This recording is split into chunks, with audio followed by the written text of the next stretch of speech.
What is my purpose? And what stands in its way? Okay, this is one I can answer. I think I lead. I think I love to create. And what holds me back, I'm afraid. I'm afraid of what people think. I'm afraid of failure. I'm afraid that I'll appear arrogant. And so I'm figuring out what it looks like to obey God, even though I'm terrified and even though I'm not sure I want to every day. I think that's all of us. I think we all have things that can help other people. We just have to figure out how to push through it. So my hope for this room is that by seeing other people wrestle, by seeing other people dream, that you will wrestle and you will dream. God will expand the boundaries of what it does look like to follow Him. How cool would that be? So have fun watching my friends. I know that they will entertain you. They're crazy. Okay, bye.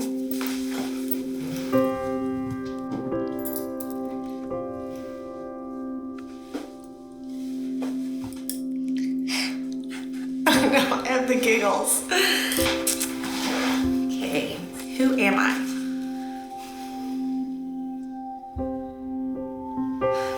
I am Becca. Really? Who am I? I'm in college. I am so many things. Physically, I'm a mom and a daughter and a friend. But I would like to think that I'm a lot more than that. My name's Laura, and I like cats. I am a child of God. I'm a mom of 3 boys. And a trainer, watch out, that's recent. A lover of chai. Any lovers of chai out there with me? So many things.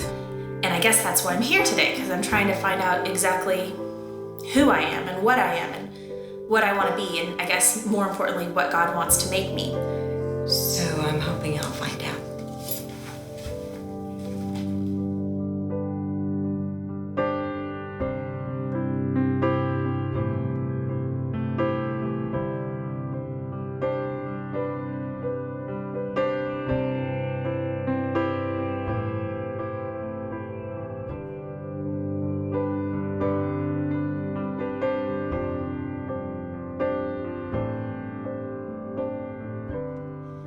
This little church, somebody was gonna tear it down, build a bigger one, and someone from Austin thought, this will make a cool little music venue. So somehow they picked up the whole church and they brought it to South Congress in the heart of Austin.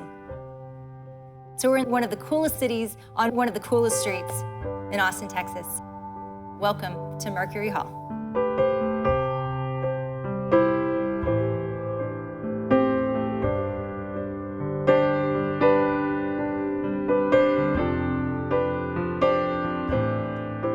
If you want to begin with me, turn to Hebrews 12. That's where we're going to be today. We're going to talk about this idea, this human feeling that I think a lot of us feel of restlessness. This kind of drum in us, this beating that makes you a little bit anxious, that makes you a little bit worried, that makes you a little bit uncomfortable, and you don't exactly know where it's coming from. And sometimes you wonder if you just shouldn't feel it because maybe you're just being discontent.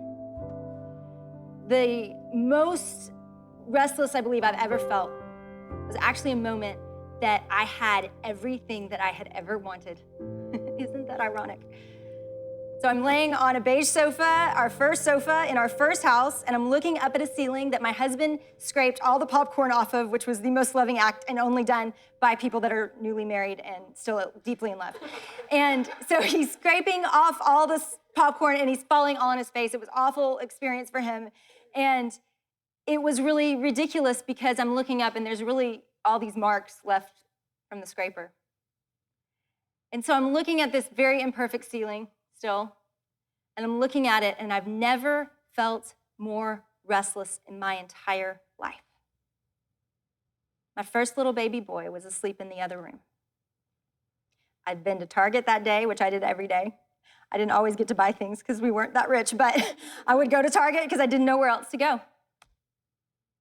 And I would come home and I would Windex my sink. It's not something I do anymore.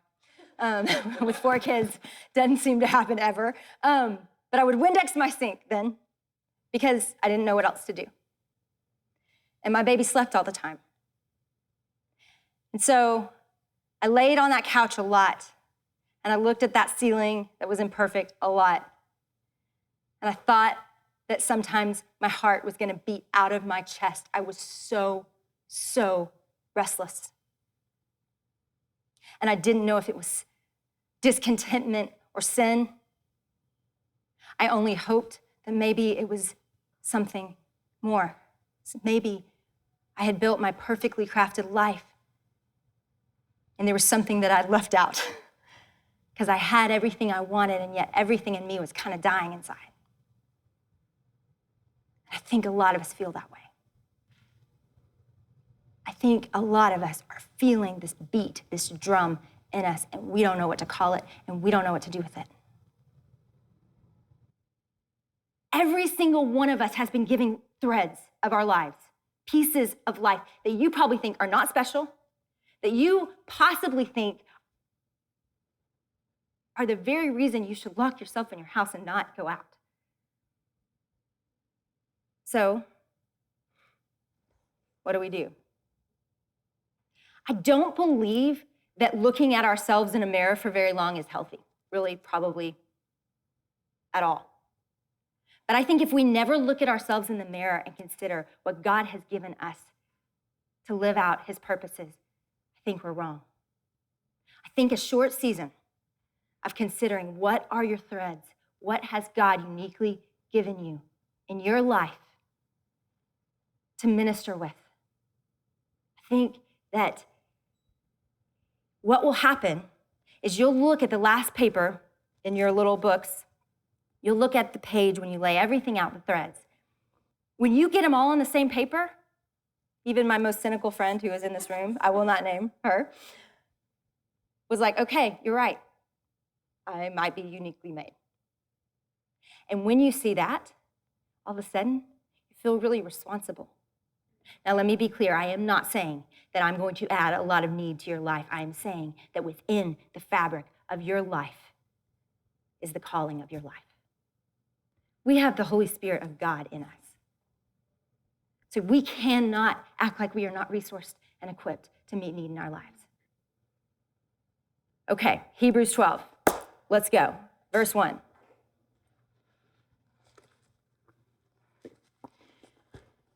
Therefore, since we are surrounded by such a great cloud of witnesses, the writer of Hebrews, right before this, has laid out all of these crazy stories of faith, okay? These were average people that actually believed that God was real.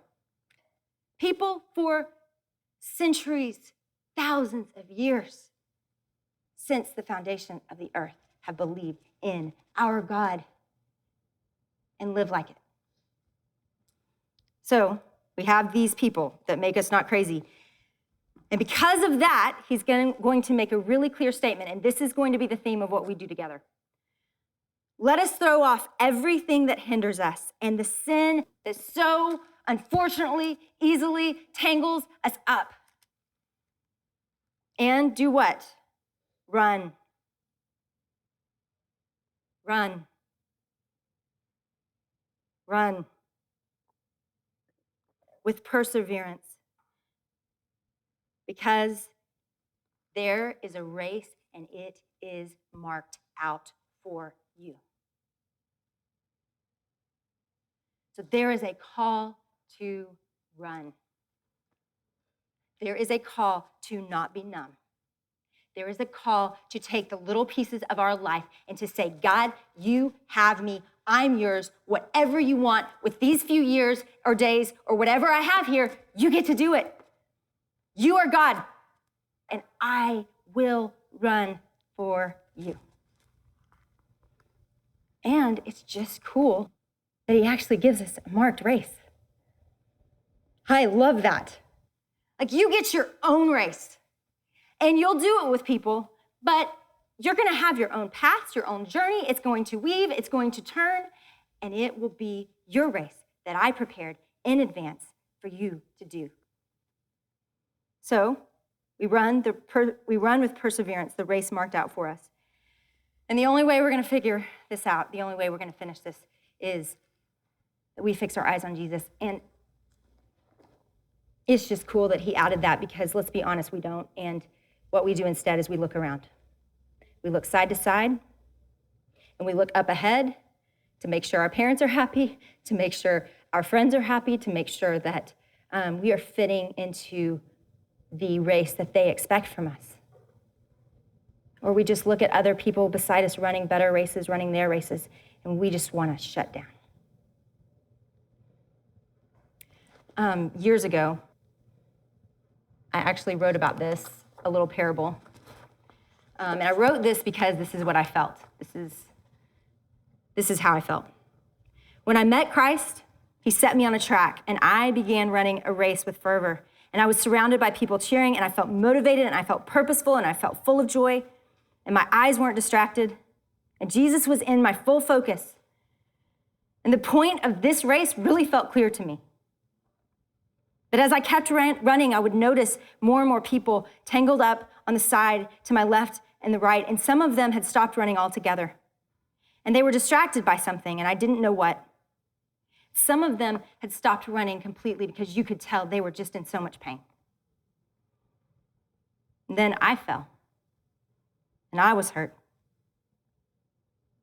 And I was already starting to wonder why I was even running because I looked at everybody on the side of the road and I started to get jealous of them. I started to wish I was sitting beside him because I was getting tired. So now I'm beside him on the side of the road, and at first I'm sad a little, but I was tired, and it was good to sit down. So I pulled myself up to some other runners that were hurt, and we started to tell stories, and we started to tell jokes, and honestly, it got a lot more fun, and it was a lot easier. And eventually, we forgot there was even a race. We were just having fun and cutting up on the side, and the only thing about the race that we were still about was honestly making fun of the other runners. We made fun of what they wore, we made fun of how they did it, we made fun of why they were even still running, and wouldn't it be better if they just sat down, and they'll figure it out soon. Every once in a while, somebody would call out and say, "Come on, Jennie, come back and run with us." But nobody ever actually stopped to help me. Until one day, a little pack of runners headed toward me, and I wish they would go away, but they didn't. I remember passing them back when I was running. They had been the ones on the side of the road. They had been the ones all tangled up. They had been the ones that were all hurt. And they came over and they sat down beside me. One of them handed me water and one of them tended to my medical needs. And they asked me a question: "Do you need help?" And I had to decide, did I want their help? Did I want back in the race, or did I want to stay on the side? And it was tempting to stay on the side. It was tempting. But something dead in me woke up. And as they coaxed me and said, "We want you to run the rest of the way with us," I started picturing not running alone, but running with people that knew what it was like to be on the side of the road. And it started to feel more exciting than sitting on the side. And a fire lit up in my chest. And everything still hurt a little, but I started to not care. Honestly, I just wanted to run again. I wanted to run recklessly.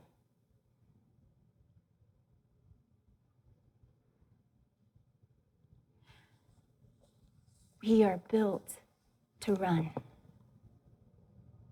Was it wrong for me to go to Target that day and to rest while my newborn slept in the other room? Nope. But let me tell you what was wrong. I looked at a ceiling and all I saw was myself and my life and all that I had lost because of a little person sleeping in the other room. And I forgot that even tending to that little person, I am a part of something. I am a part of a story that will go on forever. And every minute that I get here, I want to run this race. And honestly, feeling sorry for myself as a new mom put me on the sidelines, tangled up, numb and bored and selfish. And the biggest aspirations I could have were patio furniture. And I think I'm not alone. And I don't think it matters if you're a mom yet or not. I think that we will distract ourselves with something. And so I really get excited because I think together we could run better. So what if this is safe? It's just a few weeks. You took away all the barriers. And you said, God, I want your marked race for me. And let me tell you, he's creative. He will somehow take target runs and turn them into saving souls. And he will somehow take diaper changes and turn that into our sanctification and our time with him. And he will somehow take cubicles and the loneliness of that and turn them into little prayer chambers where people are actually growing and knowing their Father more, so that when they walk out of that, they actually can look at people in the eye and not be insecure, but actually meet need that's right in front of them.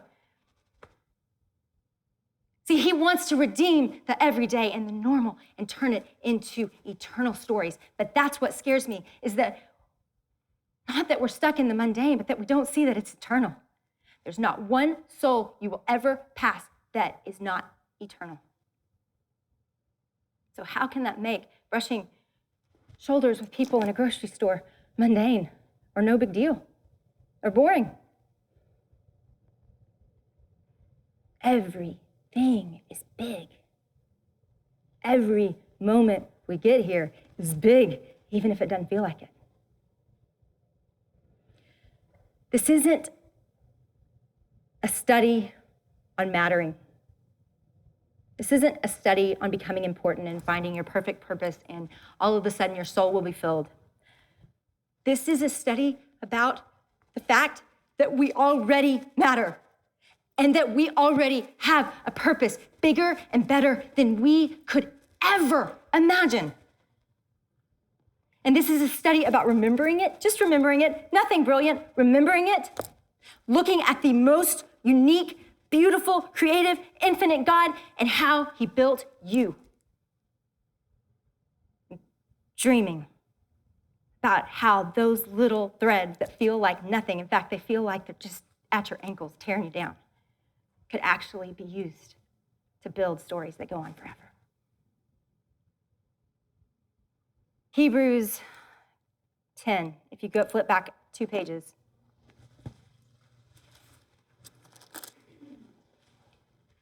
We'll end with this. Has a little scary warning. I think it's so applicable to us. Verse 37. Because in just a little while, the coming one, Jesus, he's gonna come. That is awesome. I mean, just that little verse. I'm like, oh, that's so awesome. We're not making this stuff up like he is going to come back in just a little while. In just a little while. I'm coming. I'm not going to delay. I'm going to come in the fulfilled, appointed time. I'm going to come. And then he says this. But my righteous one, my people, they're going to live by faith. And the ones that shrink back, my soul doesn't have pleasure in them. The ones on the side of the road, all tangled up, all comfortable, making fun of all the other runners, my heart does not delight in that. He says, but we do not belong to those who shrink back and are being destroyed. I don't want to be sneaky or tricky or hide the answer from you. Because it doesn't matter what great calling that you realize or great purpose that you realize. The only thing that will make your soul not feel restless is Jesus. And the writer of Hebrews knew it. And so he doesn't say find joy in the race. It's just so fun to run. He says it's hard to run. Do it anyway. Run your marked race. And the way you're gonna run, the way you're gonna keep running, the way you're gonna persevere, the way that you will not quit, the only way you will not quit is if you look at the end of the race and say, I believe that Jesus is real. I believe that he died and bled out for me so that I could be with him forever. And if we fix our eyes on him, he says, I'm the pioneer and perfecter of your faith. So we don't have to do this just right. If you're on the side of the road and you are so bummed because you don't even care and you don't want to get off the side of the road, he is the perfecter of our faith. He is the author of it. He will give us faith. Here's what I want you to consider. What if the things that you absolutely love to do, what if the things that are your favorite, your very favorite blissful moments of life actually collided with God's will for your life? What if the most difficult things about your story, the most difficult and painful moments of your life, were actually the place that God wanted to birth the greatest passion that you'll ever have? What if everything that feels mundane and boring about your life and the people that feel random in it all of a sudden started to feel very intentional and not accidental? What if they all of a sudden started to feel like the most important work in the world? And what if God got bigger than our fear? And then the people we're comparing ourselves to and the junk that holds us back and puts us on the side of the road. That would be good. That is what I am praying for us. That is what I believe could happen here.